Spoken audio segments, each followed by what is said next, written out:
Hi, I'm Rose. Currently, I live in a small annex attached to my in-laws' home with my husband, Peter. While I occupy the annex alone, Peter resides in the main house with his parents. This annex, initially a modest project by Peter's grandfather intended as a personal retreat, has been transformed into a livable space about the size of a standard room, thanks to my efforts. Peter and I had lived in a regular apartment for the first 4 years of our marriage. However, his parents, who are very fond of him, unexpectedly expressed a wish for him to return home. Moved by his duty as a son and touched by his parents' longing, complete with tears and hugs, Peter decided to move back in with them. This left me somewhat surprised and overwhelmed by their emotional display. Peter and I first met at work, where he started as my subordinate, joining the company midway through his career.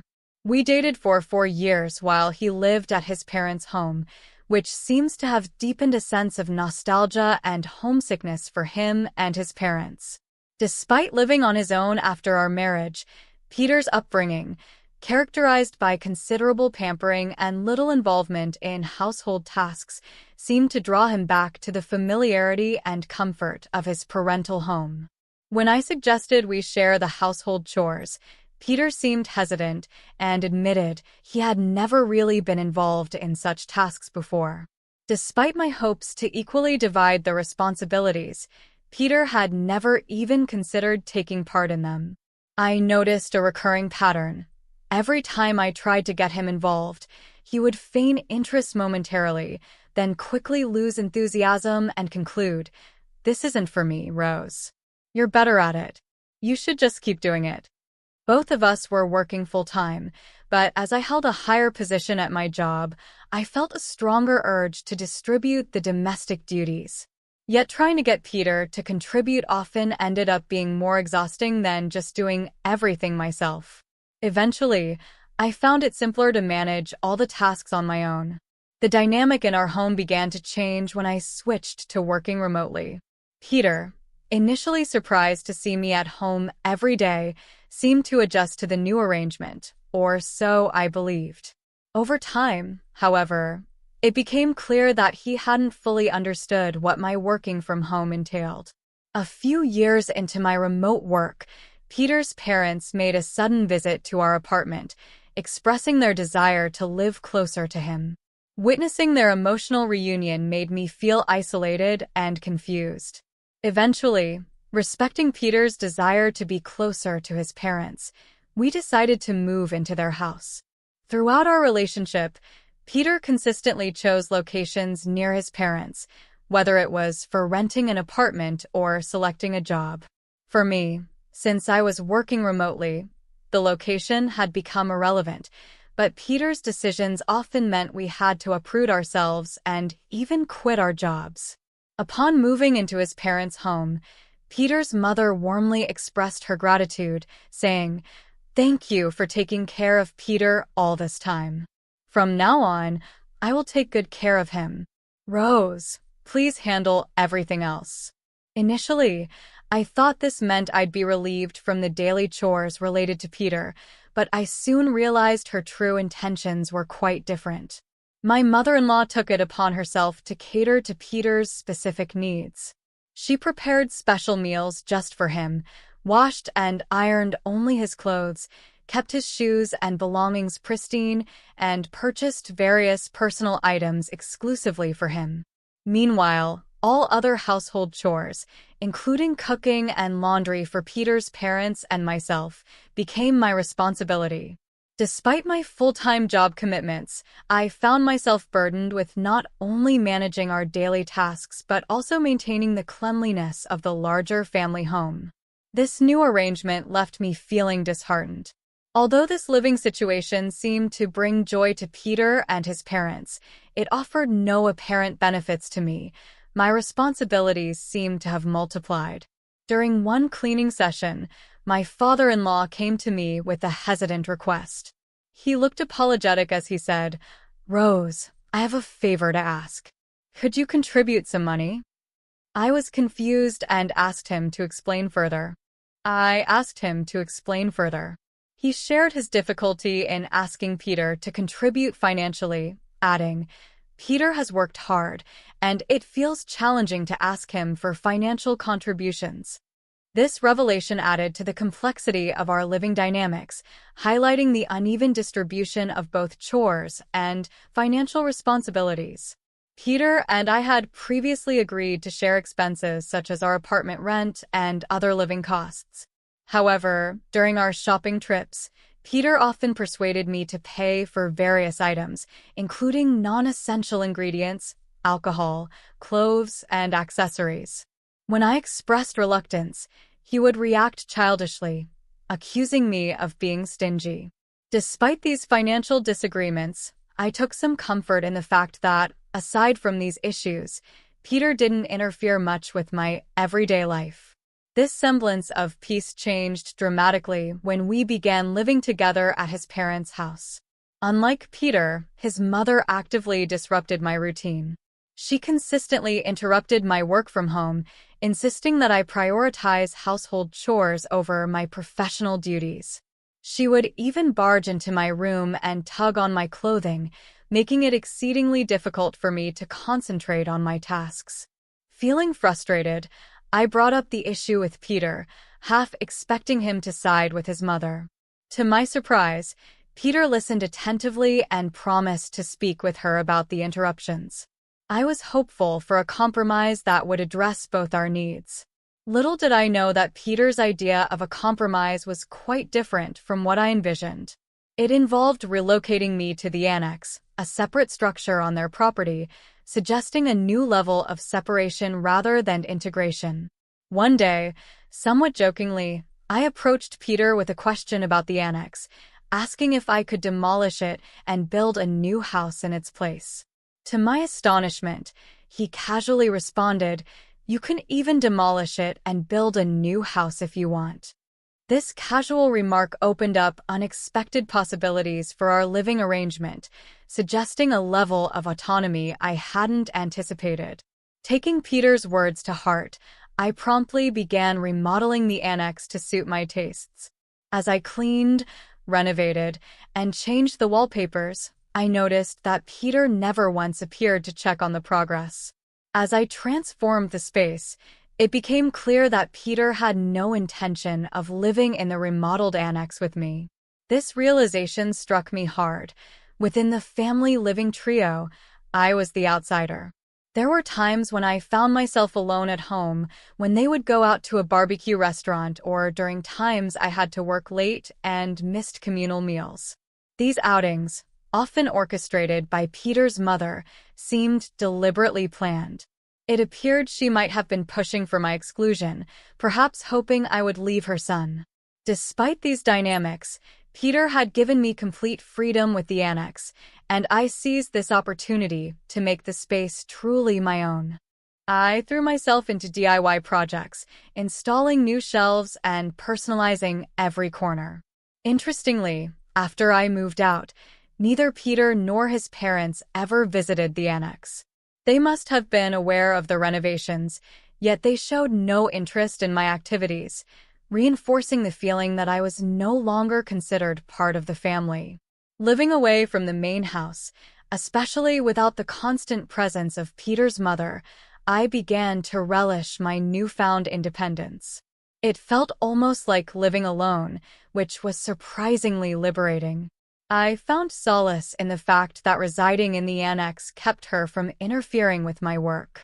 During the renovation, I even installed new locks and enhanced the security, further marking the annex as my sanctuary away from the family dynamics. I made sure that no one, not even Peter or his parents, could enter the annex without my permission. This new level of privacy made me reconsider whether this separation might be a blessing in disguise. However, it seemed my mother-in-law had already sensed my growing detachment and was not about to let me find peace easily. No longer able to endure her behavior, I found myself at a crossroads, contemplating my next steps. As I settled into the renovated annex, my mother-in-law's desperation to drive me away became increasingly evident. Her subtle harassment began with minor annoyances, like leaving trash in front of my cabin on garbage day rather than at the collection site. Sometimes she would host barbecues in the garden, deliberately omitting me from the guest list while ensuring the tantalizing smell of grilled meat wafted my way. Despite these efforts, I couldn't help but smile at the futility of her attempts to push me out. Then one day, she summoned me to the main house under the pretense of offering leftover meat and potatoes. Sensing there was more to her invitation, I went along. Upon my arrival, I found her alone in the living room. With a dramatic flourish, she placed a single piece of paper on the table, a divorce paper. It was evident that her real motive was to force this document upon me, knowing that if she instructed Peter to proceed with it, he would comply without question. All that was left was for me to agree, and Peter and I could be officially divorced by simply submitting the paper to the city court. With a smug expression, his mother declared, "Isn't it about time you gave up? There's no reason for you and Peter to stay married anymore. Get out, you freeloading, unemployed woman." I was taken aback by her audacity, but her certainty only fueled my resolve. Excited by the prospect of freedom, I eagerly grabbed the divorce paper, exclaiming, "I'm going to the city court right now. Thank you so much." My mother-in-law, who had likely expected me to resist the divorce, was left dumbfounded by my unexpected enthusiasm. After submitting the divorce papers at the city court, I wasted no time packing my belongings. Feeling it was necessary to inform Peter's mother about the finalized divorce, I headed to the main house. There, I informed her that the process had been successful regarding the cabin I had renovated. I told her I would leave the annex as it was, and she was free to demolish it or use it as she pleased. My positive attitude about leaving seemed to surprise even my mother-in-law, who, despite appearing happy about my departure, wished me luck. On the day I left, Peter and his father, seemingly realizing I was truly leaving, expressed their concern. "Are you really going? What will we do without Rose?" they asked. I smiled and thanked them for letting me use the cabin. I explained that since there was no point in staying married anymore, and now that we were divorced, it was time for me to move on. As I organized my belongings, I completed my move to a luxury apartment, a change I had been planning for some time. Not long after settling into my new apartment, my mother-in-law called me. Her tone was awkward as she started. "Rose." Cheerfully answering my mother-in-law's call, I opened with a light-hearted inquiry. "What's up? How's everything going with the cabin I'm currently using?" She quickly shifted gears to a more serious topic, mentioning finances. Specifically, she brought up that Peter had informed her I was giving his father $5,000 a month. Confirming her statement, I explained that, contrary to her previous accusations of me being an unemployed freeloader, I was indeed gainfully employed. Her surprise was evident over the phone. She had been under the impression that I had left my job entirely. I quickly set the record straight, clarifying that I hadn't just left my previous job but had moved on to become the president of a new company. This company, I elaborated, was pioneering a remote work system, positioning itself at the forefront of modern work environments. Her reaction was a mix of disbelief and confusion, prompting a sigh from me.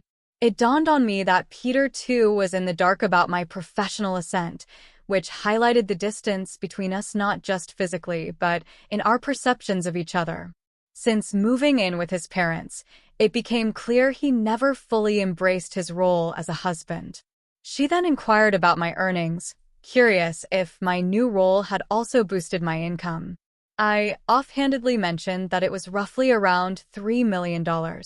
This figure was admittedly an exaggeration, more of a simplification to avoid delving into the complexities of my actual earnings. Seizing on this, she shifted the conversation. "With that much money, could you lend us some? Your father-in-law was laid off, and he kept it hidden." We've been managing somehow with the $5,000 you've been giving us. Neither Peter nor I were aware of his job loss.